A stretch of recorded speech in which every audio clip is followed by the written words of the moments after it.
Eşitdiyimiz tarixdə Sələbə gəldi, yaxınlaşdı Peyğəmbər. Ay Peyğəmbər, nə olar? Kasıbın biri idi. Məscidə gedib gələn biri idi.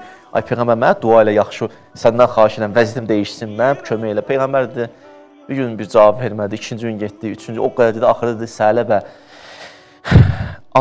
aza şükür eləyə bilirsənsə, o çox ki, onun taqətin yoxdur götürəsən, o az ondan yaxşıdır ya. Bir adam çoxu götürüb taqəti var, düzgün istifadə eləyə biləcək, çox yaxşıdır.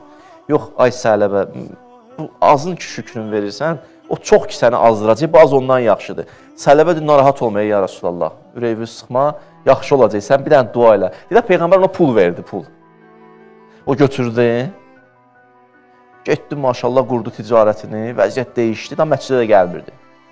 Cümələr yaddan çıxdı. Cümə neyinir o? Cümə ona o vaxt lazım idi. İndi cümə neyinir?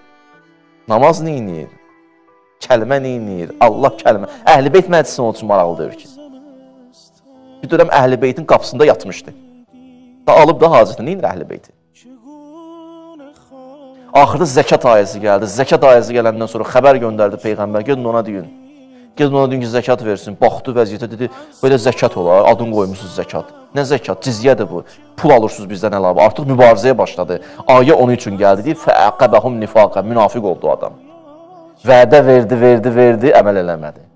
Söz verdi, yalan danışdı. Həmən yalanlar, həmən vədəyə xilaf çıxmaq axırda gətirdi onu münafiq elədi.